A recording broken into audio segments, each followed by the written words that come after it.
안녕하세요. 부버지 김현민 기자입니다. 베르더 브레멘과의 개막전에서 4대0 대승을 거두면서 기분 좋은 출발을 알린 바이에른 뮌헨이 이제 2라운드에서 아우크스부르크를 만날 예정입니다.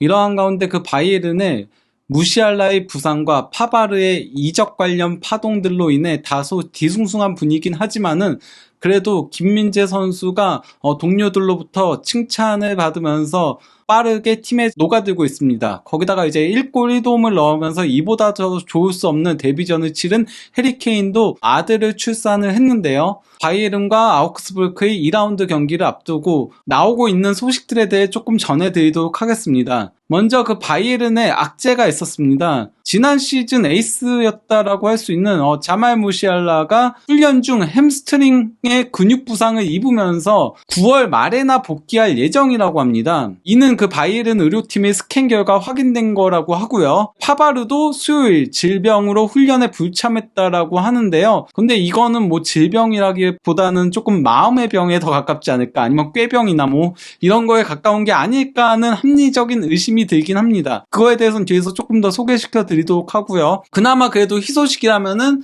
부상 후 계속 빠져 있었던 하파엘 게레이루는 현재 그 종아리 부상에서 재활 훈련 중에 있습니다. 그러면서 이제 그 팀 훈련에도 합류한 상태인 건데요. 비록 무시알라가 결장 예정이지만은 바이언에는 토마스 밀러가 있습니다. 사실 무시알라 같은 경우는 슈퍼컵도 그랬고 지난 개막전에서도 지난 시즌과 비교하면은 다소 주춤한 모습이긴 했습니다. 너무 지나치게 드리블을 끄는 경향성이 있었는데요. 근데 도리어 이제 무시알라가 빠지고 밀러가 들어오면서 그러면서 경기 흐름 자체가 달라졌죠.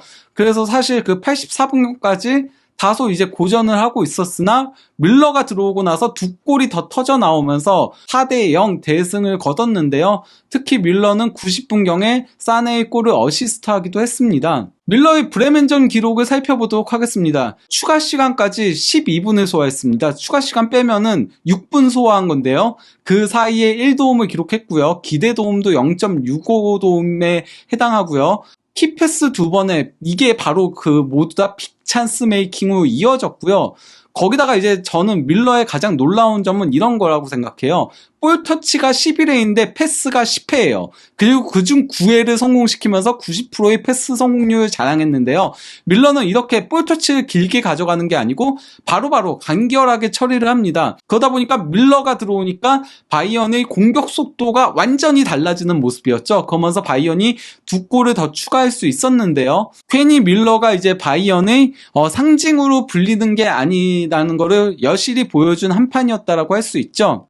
그래서 이제 밀러의 빅찬스 메이킹 2번 장면을 보면요. 마즈라이가 이제 볼을 끌고 가다가 마티스텔한테 패스를 줬고 마티스텔이 밀러한테 패스를 준 거를 한번 접고 나서 이제 오버래핑에 올라간 마즈라이한테 전진 패스를 찔러줬습니다. 이를 받은 마즈라이가 수비 한 명을 제치고 슈팅을 가져갔으나 골키퍼 정면으로 향했죠. 그리고 이제 90분경 이게 이제 밀러의 축구 지능을 확인할 수 있는 대표적인 장면이었는데요. 밀러가 이제 이타적으로 슈퍼모팅한테 패스를 내줬고 그대로 이제 그 박스 안으로 침투해 들어갔습니다. 여기서 이제 슈퍼모팅이 패스를 찔러줬는데 사실 여기서 사네는 오프사이드 위치에 있었어요.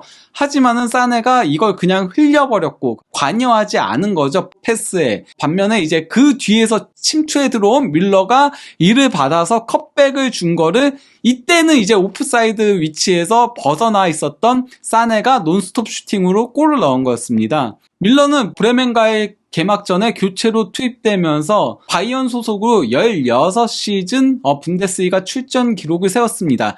이는 바이에른 구단 역대 최초에 해당합니다. 살아있는 전설이라고 할 수 있겠는데요. 다만 밀러가 있다고 해서 무시알라의 부상이 큰 공백이 아닌 건 아닙니다. 왜냐면은 밀러는 이제 어느덧 만 33세에 접어들었고 이제는 서서히 체력적으로 문제를 드러내고 있습니다. 보시면 아시겠지만요. 갈수록 이제 출전 시간이 특히 이제 지난 시즌에 1668분으로 상당히 많이 줄어들었거든요. 물론 그 와중에도 7골 8도움을 올리는 괴력을 과시하긴 했지만은 이제는 관리가 필요한 선수라고 할 수 있습니다.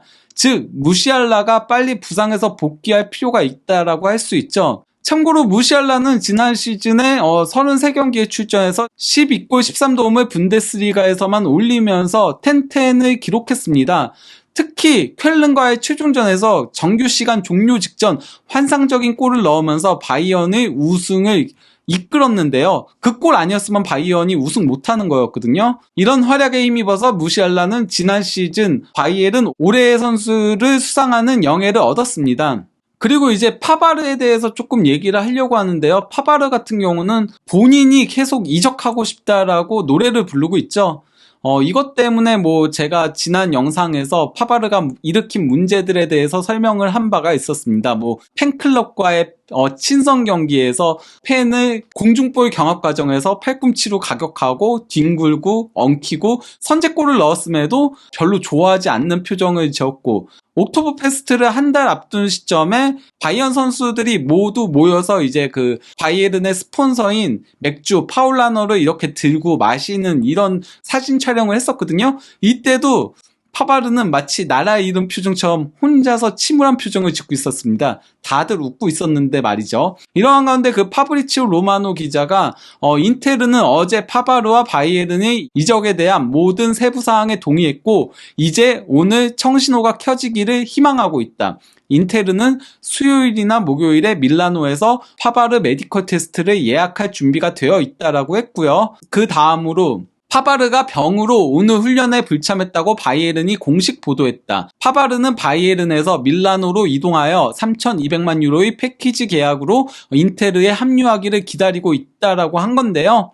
당연히 이제 바이언은 급하게 파바르의 대체자 영입에 나서고 있습니다. 페노트의 에레디비지의 우승 주역인 만능 수비수 헤르트루이다라 그리고 또 이제 라이프치히의 두 멀티 수비수인 클로스터만, 시마칸 등이 이제 파바르 대체 후보로 떠오르고 있는 가운데 스카이 독일의 플레텐버그 기자가 아르메 벨라코찹은 바이에른 영입 리스트에 있다. 바이에른 보드진들은 다재다능한 수비수이기에 이제 만 21세가 된 독일 국가대표에 대해 문의했다. 내부 논의가 진행 중이다.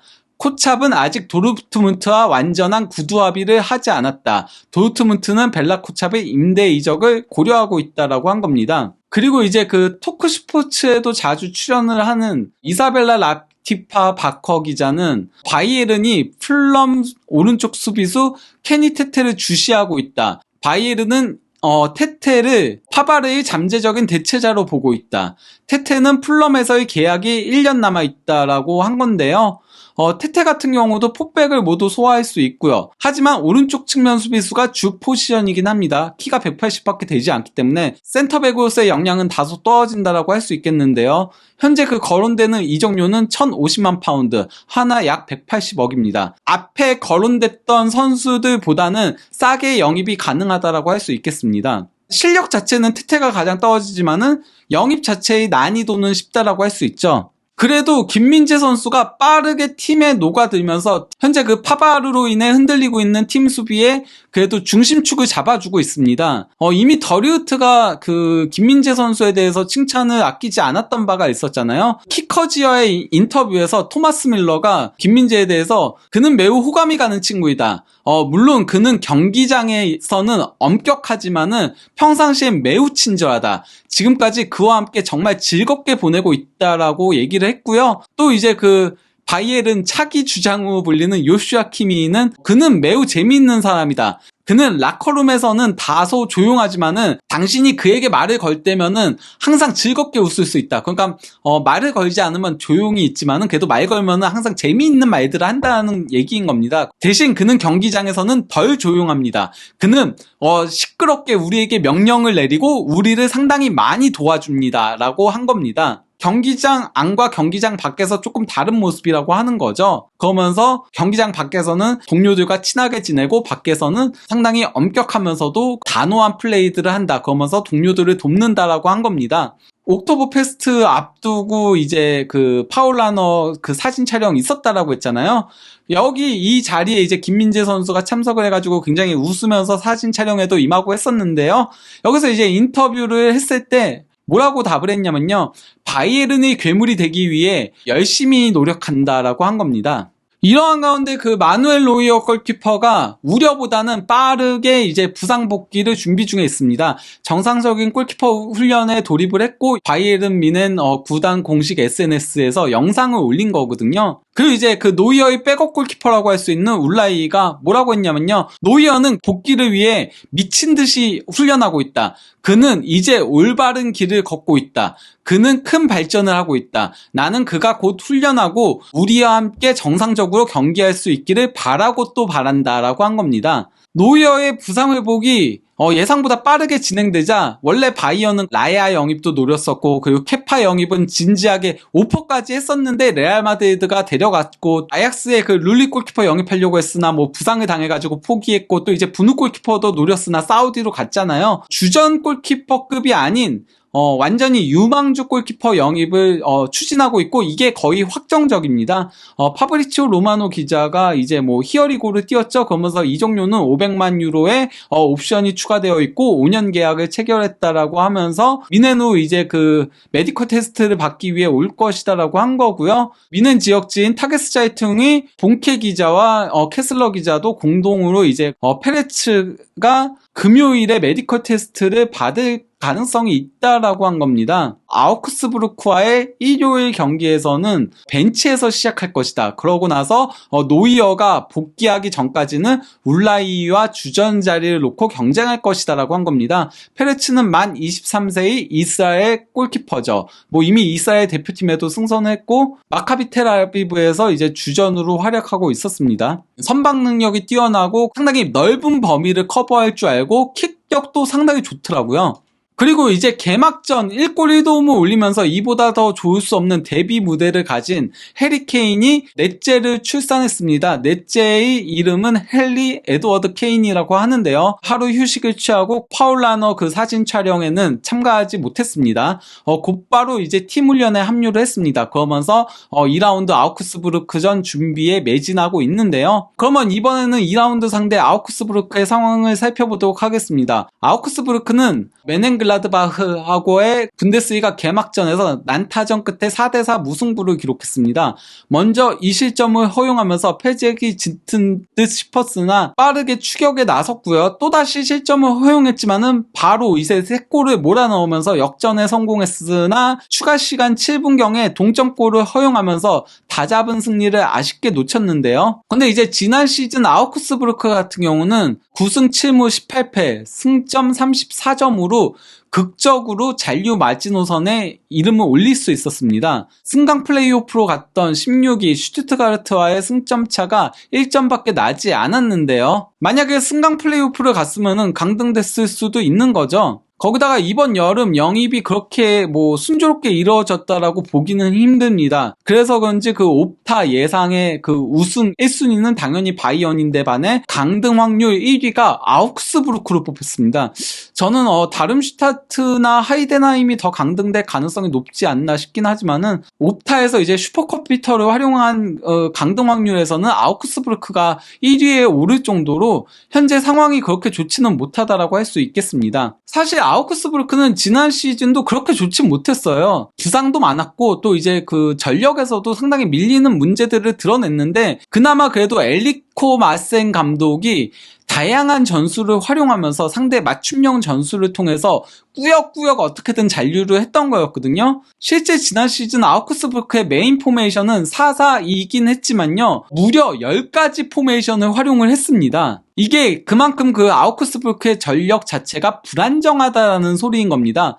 감독도 마음 같아서는 본인이 선호하는 포메이션 쓰고 싶겠죠. 마센 감독은 원래 4-2-3-1을 선호하는 걸로 알려져 있거든요.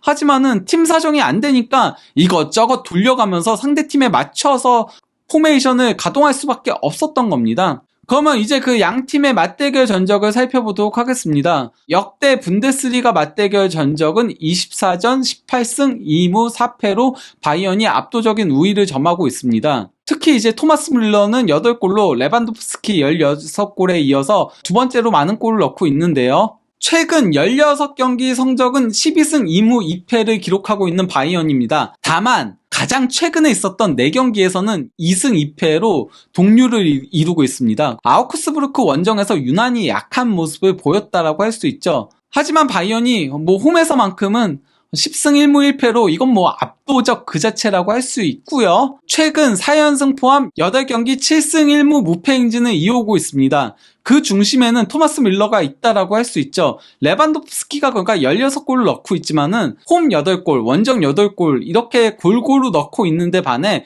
토마스 밀러는 8골 중에 6골을 알리안츠 아레나 홈에서 기록을 한 겁니다. 즉 밀러가 이번 경기에 선발 출전한다는 거는 바이언 입장에서는 상당히 큰 힘이 될 거라고 할 수 있겠죠. 이번에는 양 팀의 결장 선수 명단을 살펴보도록 하겠습니다. 바이언은 무시할라 제외하면은 개막전과 크게 다른 뭐 부상 명단은 아니라고 할 수 있겠습니다. 물론 뭐 파바르가 개막전엔 벤치에 있긴 했었지만요. 파바르는 사실상 전력의 선수라고 봐야 되니까요. 현재로서는요. 반면 이제 아우크스부르크는 사실 수비진의 지금 전력 누수가 상당히 커요. 일단 센터백의 하우벨레우하고 이제 옥스포드가 부상 후 빠진 상태고요. 그리고 이제 그 오른쪽 풀백에 프란베르거가 부상이고 또 이제 굼리는 징계로 결장하게 됩니다. 이게 그 아우크스부르크가 메넨글라드바흐하고의 개막전에서 난타전 끝에 4대4 무승부에 그친 주된 원인이라고 할 수 있겠는데요. 그래서 이번엔 양 팀의 예상 라인업을 살펴보도록 하겠습니다. 바이에른은 4-2-3-1 포메이션 그대로 가동할 걸로 보이고요. 센터백 쪽에서 우파메카노, 더리우트, 김민재 중에 2명이 나올 걸로 보입니다. 왜냐면 우파메카노가 최근 폼이 상당히 좋거든요. 그렇기 때문에 원래라면 더리우트, 김민재겠지만은 여기가 조금은 경쟁 구역이라고 할 수 있겠고요. 왼쪽 윙 자리를 놓고는 코만과 그나브리가 경쟁할 가능성이 있습니다. 그나브리가 지난 경기는 경미한 부상으로 나오지 못했었기 때문에 이번에는 부상에서 복귀한 만큼 코만과 경쟁이 가능할 걸로 보이긴 합니다. 무시알라의 빈자리는 토마스 밀러가 채울 걸로 보이고요. 사네는 뭐 멀티골 넣었고 케인도 1골 1도 올렸고 나머지는 뭐 크게 변화가 없을 걸로 보입니다. 반면 이제 그 아우크스부르크도 뭐 크게 변화는 없을 거예요. 왜냐면은 여기는 변화를 모색하기가 힘든 상태긴 하거든요. 원래 엥게스가 수비형 미드필더예요. 그것도 주전 수비형 미드필더인데 오른쪽 풀백에 세울 수 있는 선수가 없다 보니까 엥게스가 내려가게 된 거거든요. 그러다 보니까 이제 수비형 미드필더 두 자리도 도어슈와 레흐베차이 둘이 서게 될 가능성이 높죠. 다만 근데 변화가 조금 발생할 가능성이 있다면은 지난 경기는 베리샤와 미헤일이 투톱으로 나섰고 이제 데미로비치가 왼쪽 윙으로 나왔습니다. 근데 원래 데미로비치는 공격수거든요. 바이언의 전력을 고려해서 조금은 밸런스를 고려한다면은 데미로비치, 베리샤, 투톱의 미드필더인 옌센이 왼쪽 윙으로 나올 가능성도 배제할 수 없습니다. 그 외에는 변화를 가져가려고 해도 변화를 가져가기 힘든 실정이라고 할 수 있겠죠. 바이언의 향후 일정을 살펴보도록 하겠습니다. 바이언은 아우크스부르크전이 끝나고 나서 이제 메넨글라드바흐 원정을 떠납니다. 메넨글라드바흐는 바이언 천적이라고 할 수 있거든요. 정말 안 좋을 때조차도 바이언한테는 유난히 강한 면모를 과시했던 메넨글라드바흐입니다. 거기다가 이제 레버쿠젠은 개막전에서 슈퍼컵에서 바이언을 꺾은 라이프치히에게 3대2로 승리했습니다. 사비 알론소 감독이 부임하면서 팀이 상당히 정비가 잘 되다가 여름 이적 시장에서 영입을 매우 잘했는데 그 선수들이 바로 또 좋은 모습을 보여줬습니다. 자카도 바로 이제 뭐 골에 직간접적으로 관여를 하기도 했고 키커지 선정 개막전 베스트 11에 당당히 이름을 올렸습니다. 그리고 요나스 호프만도 도움을 기록을 했고요. 보니파스에도 좋은 활약을 펼쳤는데요. 그러면서 두 선수 다 공격 포인트를 기록을 했는데요. 즉 바이언 입장에서는 아우크스부르크전까지 대승을 거두면서 이 분위기를 쭉 이어갈 필요성이 있습니다. 그러면은 이제 그 다음에는 보훔하고 이제 프로이센 민스터와의 포칼 1라운드까지 다소 쉬운 일정이 있다라고 할 수 있겠죠. 그러고 나서 이제 라이프치히 프라이부르크 이어지는 일정들이 있습니다. 그러면은 이쯤에서 이번 영상을 마무리하도록 하겠습니다. 감사합니다.